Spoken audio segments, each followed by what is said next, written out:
Alrighty. That being said, we have, I think is going to be a very, very interesting presentation here. I myself have for many years used APRS and found it a really excellent ham radio technology. I've let my family track me as I travel, drive around the East Coast and whatnot. So we have Mr. APRS himself, Bob, here this evening to talk. So Bob, if you are ready and able, I'd love to hand it over to you. I don't know if there's anything else I can mention about you, because I've always enjoyed APRS, so I want to hand it over to you. So the thing that APRS was designed to be was not a vehicle tracking system. It was designed to be a single channel that any ham anywhere on Earth could tune in, monitor for about 10 minutes, and you should collect information on what everybody is doing right now in ham radio in your area. Not only where they are, but what they're doing, what frequency, what announcements, bulletins, messages to anywhere on Earth. So you tune in, but if you tune in, a lot of people say, well, but there's nothing there. Well, of course, it's like a tree falling in the woods. There's nothing there unless somebody is putting out what's going on. So it's kind of frustrating that, you've got some kind of ham radio event going on, and somebody should be putting out an announcement or a position object or something else, so that just people driving around in their cars, for example, would see that announcement on their radio and could tune in to whatever's going on. Of course, APRS is ideal for portable or field operations.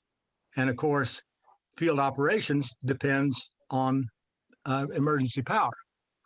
And so I am going to segue for just a moment to the topic I love the best, which is the energy and power, because it's a whole new world, what's going on out there.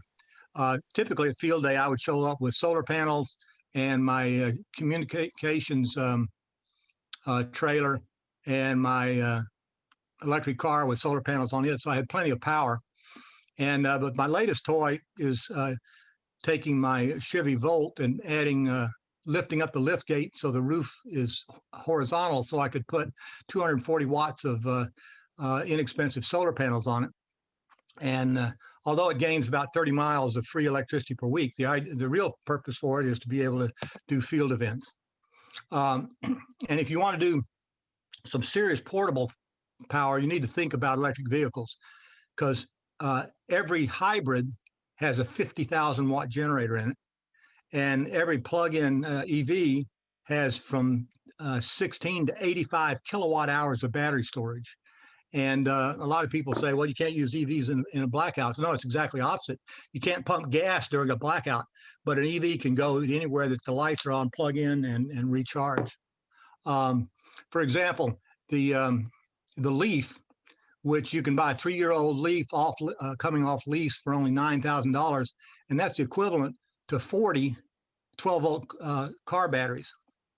And it only costs 1/3 of what a Tesla Powerwall costs. A lot of people are looking at Tesla Powerwalls, but it makes no sense. Tesla Powerwall, you only use, a couple hours a year when the grid goes down, and yet for 1/3 the cost, you can have that same amount of capacity and drive it around every day. So anyway, I guess this slide says it all. If you have 12 solar panels, you've got transportation forever in an electric car, because the average American drives 40 miles a day, and 12 solar panels can provide you 40 miles of electric charge every day for the rest of your life. No dependence on gas station, foreign oil, or anything else. So anyway, we're now 10 years into the electric car revolution, and they are better, faster, cleaner, safer, quieter, cheaper to buy with incentives, cheaper to operate, half to 1/3 the cost of gas, and cheaper to maintain. And you never have to go to a refueling station, because every time you leave the house every morning, you have full range every day. These are some of the 60 electric cars that are now on the market. So anyway, I'm going to get back to amateur radio now, because now that I've kind of established where my energy comes from and what I do while mobile, APRS is a mobile or an applications focus. Everything that goes on in the local area appears on the local channel. But of course, when an APR satellite comes over, that local channel is extended over, thousands of miles for that, 10 minutes or so. But every packet heard anywhere by anybody who happens to be online is fed into the global APRS internet connection. And people can log in there and zoom in and look and see what's going on in your area or anywhere else. I assume everybody has heard of no, it doesn't show up there. APRS.fi, that's the view you can get when you go to the internet. Let's see, I see 1, 2, 3, 4, 5 people. I'm going to check and see how many. There's another 5, there's another 5, there's another 5. Wow, got a lot of people out there. So I assume that everybody is aware of APRS.fi, the APRS internet network. 30 people. Some will be, some won't. So we have some new folks in the audience, so some will know nothing about this. So, but others will know. Okay, so APRS if you don't remember anything else, just APRS.fi. FI stands for Finland because that happens to be where the program resides, but it was the best one written by anyone, and it captures every packet worldwide and displays it in a variety of forms and formats. For example, if you zoom into the Annapolis, Washington, D.C., Baltimore area, you'll see about 300 stations on APRS just within about a range of about 35 miles. This is one of the highest density APRS areas in the country. Where is this? Oh, I was giving a talk to a club down in Georgia, and I zoomed into the same 35-mile radius, and there's maybe only 36 stations within 35 miles of them. So it just kind of depends on the activity in the area. And unfortunately, a lot of them are weather stations. I used to be interested in weather, but it just kind of fills up the map with a sea of blue of people that you can't communicate with because they're just transmitting weather. Of course, APRS is a terrestrial network, supports over 20,000 terrestrial users and experimenters. Here's an example of where we use APRS in Maryland for it's an annual event. It's a 40-mile run along the Appalachian Trail. And so if you just carry an APRS walkie-talkie, you can see where people are anywhere along the route. And of course, the Appalachian Trail being on the mountaintop means from up there you get into digipeters both to the left and right side of the mountains. But here's a trick we use. I don't know if anybody's tuned into the APRS channel, but you'll find that the channel is, it used to be wall-to-wall packets. Now they're, one every couple of seconds. So if you're carrying a walkie-talkie and you're trying to be seen and get the highest visibility, you're competing with all those other packets. And 95% of all those other packets are the output of the digipeters. So the inputs to the digipeters all have to compete with all the outputs of the digipeters. So when we did a special event along that 40-mile Appalachian Trail, we simply put up 2 portable digipeters that had a plus 600 offset. So now they output on 144.39, which is the same channel all over North America. But the people on the trail transmitted with a plus 600 offset. So those 2 digipeters would hear nothing but those several walkie-talkies that were part of the event. And then when those packets were digipeted, they were digipeted back on 144.39, where they were transmitted from a high location, the digipeter, and those compete very well with users. So what I'm saying is if you do an APRS event, you're going to use the national channel 144.39, but don't overlook switching the local repeater digipeter input to plus 600 so that only your event is competing with getting the data into the network. And if you see these plot on the right-hand side, the blue dots is somebody that was using a walkie-talkie that was simplex on 144.39 national channel. And the red dots, which are much more reliable, were from one that was transmitting plus 600 just for the event. The picture of all the boxes in the lower left, I was able to borrow and borrow and steal enough radios, 13 APRS radios, to set the world record for communications underground. I got permission from Mammoth Cave. They even gave me a park ranger, and we went down to one of the long passageways, and radios don't work in caves. They just don't work. I mean, HF radio can work, but you got to string out antennas and you got to be on the ground right above them. But I wanted to demonstrate that we could go every couple of 100 feet, set down one of these boxes, and then keep going and establish an APRS digipeater network in the cave. And we did that, communicated over a mile underground with 13 of these boxes. Now here's something.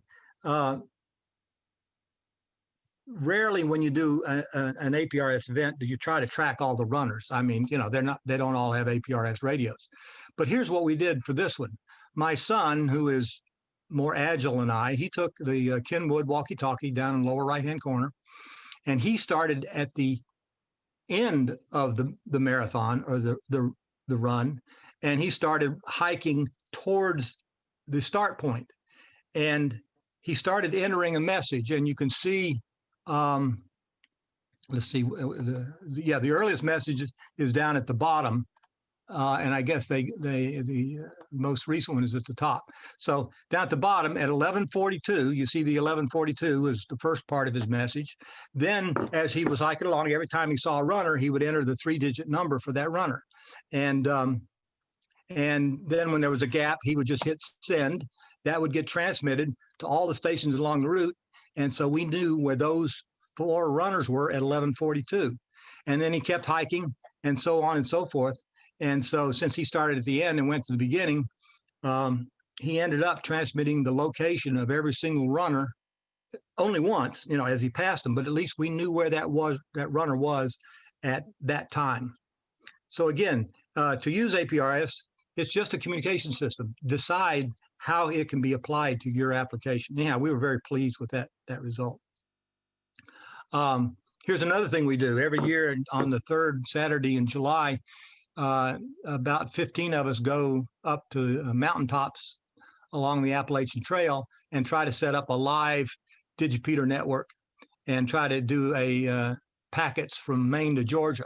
And we've had success ever since about 2009.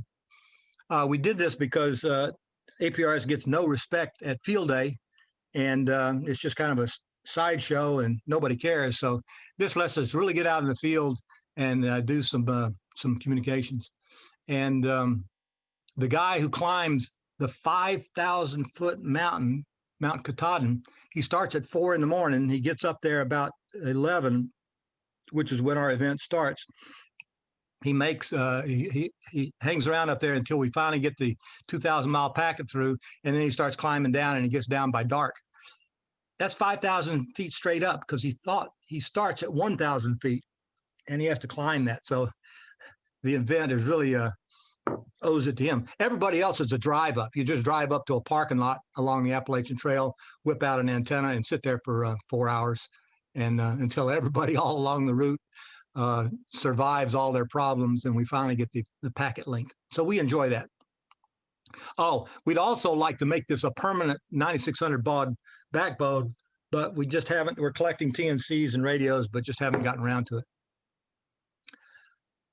Here's my station. I have to climb a 100-foot observation tower, and with all my computers and equipment and power and laptop and radios and everything else, the question is, how do I power it up there? And the first time I took a bunch of solar panels up there, and of course it was overcast and rainy the whole day. Fortunately, I carried enough lead acid batteries to do that. But now the next time I experimented with single wire earth return. That's a way of distributing power over a single wire. And so here's the team. My son and daughter helped me carry this. And the idea was, let's see, in my car, I simply plugged in an inverter to the 12-volt battery, which inverted to 115 volts AC. Then I used 2 capacitors and 2 diodes to double that to 330 volts DC. and then ran that almost over a kilometer, over 3,000 feet, up to the top of that tower. We drove we just clipped to the iron of the tower, which was the ground, and between that and the wire, we could plug in any modern power supply. All modern power supplies these days are universal. If they have a nameplate that says 100 to 240 volts AC, by definition, that means they will work on anything from 100 to 330 volts DC. And so I just used a laptop power supply up there, hooked it up to the 330 volts DC, and I ended up with 14 volts DC at 4 amps coming out of the laptop power supply. Of course, this is not safe. It's not approved by the National Electric Code, but it certainly can deliver power over a very long distance using nothing but number 22 gauge wire. Remember, the loss at 330 volts is 10% of the loss it would be at 110 volts. So anyway, and this is the whole kit. You see on the left is the cigarette lighter adapter or inverter. Just plug it in the cigarette lighter. That gives me almost 140 watts of power AC. And then there's the little box with a binding post on the top and the ground leads that has the 2 diodes and 2 capacitors to double. Then the 3,200 feet of wire, and then another little box that has nothing in it but a duplex outlet into which we could plug in any universal power supplies we want. All that fits under the seat of your car, which is not too bad for delivering power over 3,200 feet. So back to APRS. APRS is ideal when you deal with any event that has anything to do with numbers. Let me see if the next slide shows it. No, it doesn't. There's typically the Boy Scout events have jamborees, camporees, where the troops march, go around to different locations and compete against each other, and they have a score. So what you have is you have a station number, a troop number, and a score. And we have one of our Maryland clubs does this every year, and they have 20 people at all these locations. And so the horn goes off every 45 minutes, and all these 20 stations have to report all these numbers, and the net control has to write them all down. And I said, APRS can do that. So you see on the left there, we mounted the control head of an APRS mobile radio to the top of the clipboard. And then at each station, the operator just entered the troop number and the score, because his address, in this case, number 9, was station number 9. So at net control, on the control head attached to his clipboard, he sees each station reporting what time they reported, and he can click on that, and to the right you see what he sees. He sees troop number 874 with a score of 42. Well, you say, well, that's no different than writing it down from voice. And no, that's where you're overlooking the value of digital communications. This way, the net control operator, no matter what's going on in the voice network, it's his call. Whenever he has a moment, a second or two, he can read the next message, write it down, read the next message, write it down. Somebody interrupts him on voice, that's fine. He can handle the voice traffic, but then he can go back, hit enter, write the number down. So the net control is in total control of reading the messages, as opposed to having to manage 20 people with repeats and everything else by voice. So anyway, we even thought about doing this by touch tone. Every radio has a touch tone. So we went out there one year and had everybody do the same thing. Not APRS radio, just use touch tone. Enter the troop number, your station, the troop number, and the score, and then just using off-the-shelf software at a laptop would decode those numbers and allow net control to enter the data. The latest Kenwood radio is the THD74, and not only does it contain APRS, but also contains a color display and D-Star digital voice as well. Here's the typical display. The arrow in the center shows you the direction of that person from you, and you see that this person is 11.9 miles away. And then the other arrow shows you which direction that person is heading, and he's heading to the southeast at 3 miles an hour. Another thing you can do with the THD74 is you can enter a number of and store a number of positions. What this gives us the capability of doing is to send objects. One of the most important thing about APRS is the ability to see something in real time, move your cursor to that location, hit enter, enter the name of the object and all the information about the object you want, whether it's a wreck or a fire or a collision or, some kind of disaster or runner down or anything else. You want to put an object on the map so everybody can see that object. Well, in the past, you couldn't do that from a APRS radio because you didn't have a map. But they put it into the THD 74.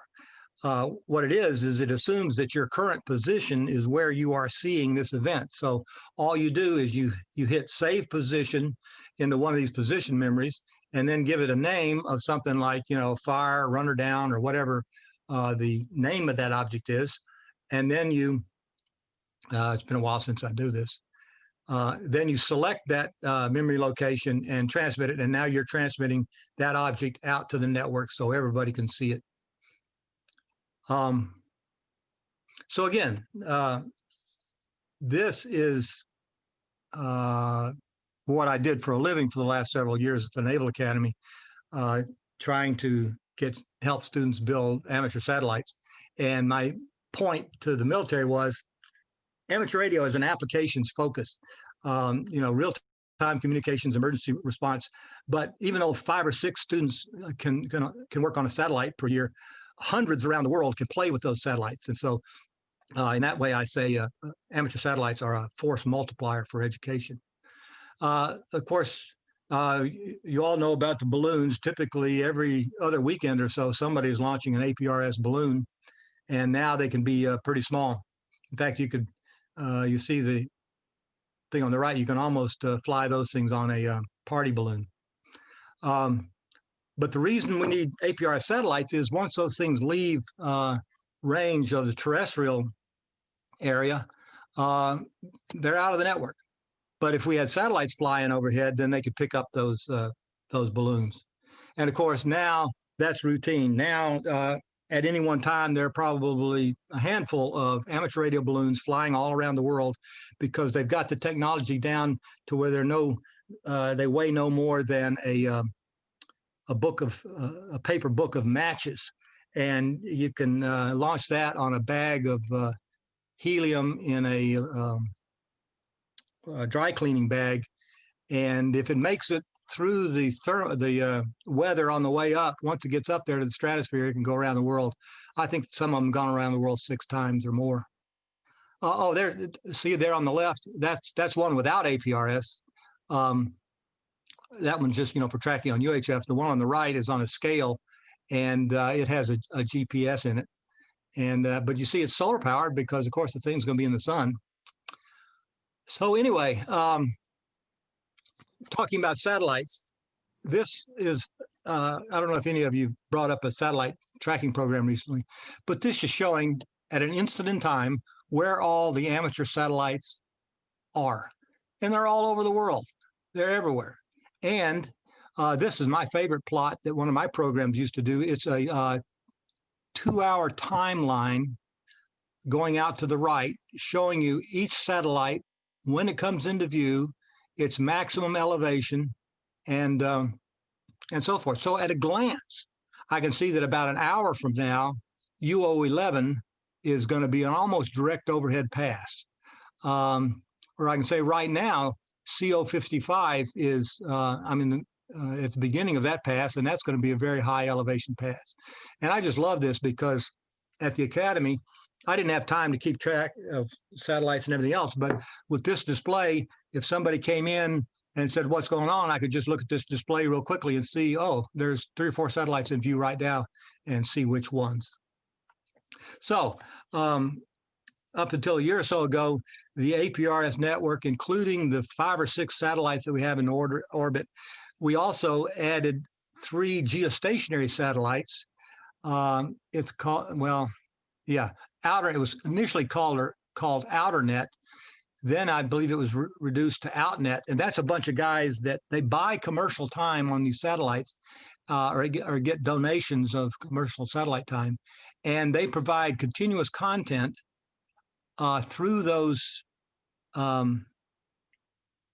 commercial satellites, and you can buy from them a receiver for about less than $100 with a patch antenna, so that anywhere on Earth you can point that patch antenna at the geostationary satellite and receive the channel, receive the channels. And it's usually news and so forth. But they were interested in contact. And we said, okay, how about sending up to your satellites all of the downlinks from all the amateur satellites all around the world? And so now we could say, for emergency response, you can get a message to anywhere on Earth, even via these geostationary satellites.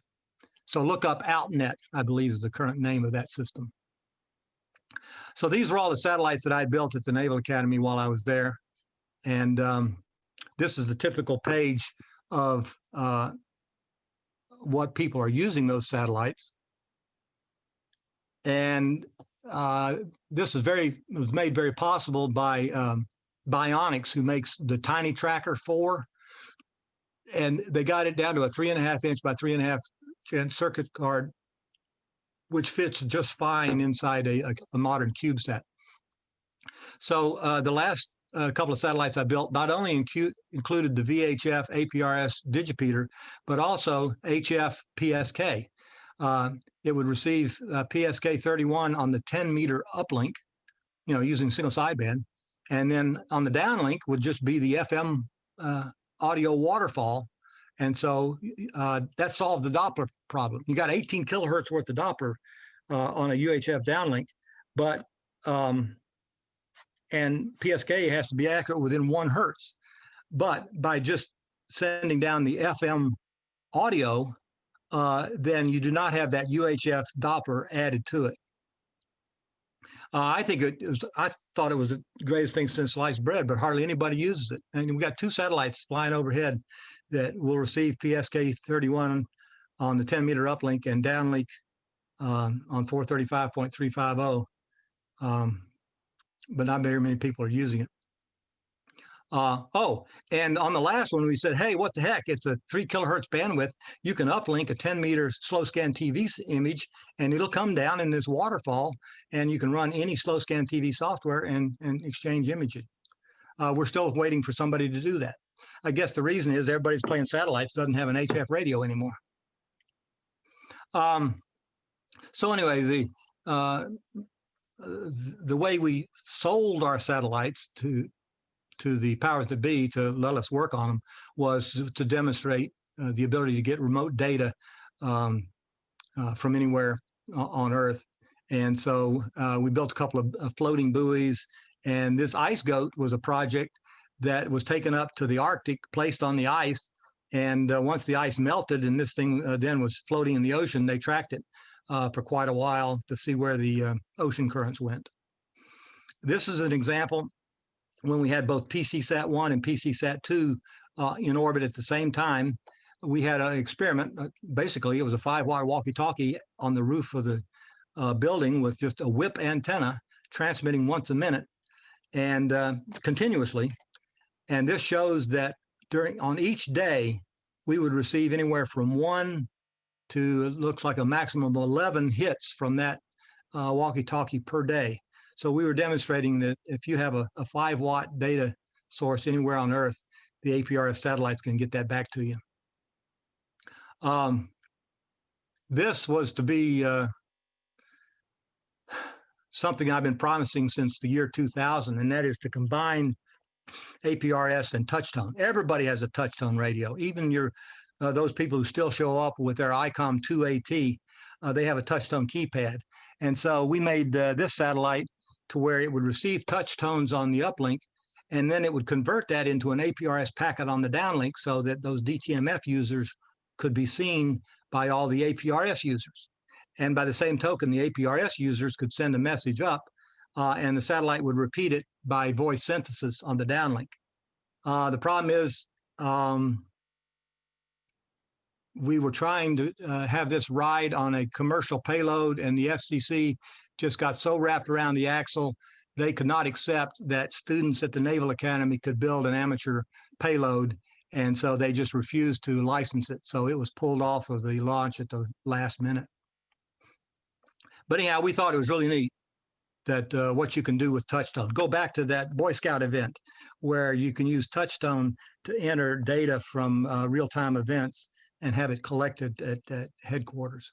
Oh, and then if you had a voice synthesizer, then you could have it spoken. So you have a simplex channel like 146.58, which has the voice synthesizer on it. So as all this data is coming in from the users, the voice would repeat back. So all those other people that were out there inputting data by touchtone could hear what the data actually was. The satellite could even send messages. Of course, nobody's going to key in these 50 characters on touchtone. But what we did, we looked at all the messages that have ever been sent via ham radio, and turned out there's the couple of dozen ARRL, numbered radiograms, and then we filled up the other 99 with all the messages anybody's ever said, and we put them on the satellite. So all you had to do was say message number 43, and the satellite would say, "Go Navy, beat Army," or send message number 73, and the satellite would say, "Greetings from AMSAT, keeping amateur radio in space for 55 years." So PSAT-2 incorporated all of this, everything that I've worked on for the last 20 years, PSK-31, touchtone, voice, slow scan TV, and everything else. It was launched last June, and it died. The VHF transceiver, the APRS side, died 2 months later, and it was all my fault. I left out a diode, and so I powered the 4-volt transceiver module from 5 volts, and it died. The PSK-31, the 10-meter uplink, the UHF downlink, the slow scan TV camera, all that stuff still works, but nobody's used them. Here's one I like to show. PSAT-2 is the first time the Naval Academy spent the full amount of money to buy space-rated solar cells for our little CubeSat. Do we have a picture of the size of the CubeSat? It's only 7 inches tall and 4 inches square. Space-rated solar panels for that satellite cost $20,000. And the reason I like to put this slide up is a lot of people say, well, they haven't gone solar on their house because they're waiting for higher efficiency cells. And that's just so ridiculous, because here is a picture of one of my solar arrays that cost $1,000 and gives me 3 kilowatts worth of power, compared to the 3 watts on that satellite that cost $20,000. The difference between space-rated high-efficiency solar cells and terrestrial cells is now 2,000 to 1. And those high expensive cells are never getting cheaper, because the space industry will pay anything they can pay to get just 1% more of efficiency, and the homeowner will not pay another dime. So anyway, I went back to 1970 when I graduated from college, and high efficiency, solar cells were solar cells. The solar cells were $100 a watt back then, and they're now down to 33 cents per watt for the ones you put on your roof. Whereas the high efficiency cells have done nothing but get more and more expensive, to where they're up to now over $1,000 a watt. And so again, the difference, well, back when I made this slide, the difference was 1,000 to 1. Now it's 2,000 to 3,000 to 1 difference between high efficiency and regular cells. And what's the difference? 2%. 50%. You get double the power by spending 2,000 times more. In space, it's worth it. On the ground, it's not. So anyway, all these things are included in the Energy Choices book I wrote for ARRL. And if I can leave you with one slide, I think I've already said it, and that is, if you haven't considered electric vehicles, consider it, because it can provide all the emergency power you need for portable operations or for backup power. And even without oil, gas stations, or foreign oil or anything else, just 12 solar panels can fully charge the average American daily bios forever. I think that's my prepared remarks. Let's leave it open for questions.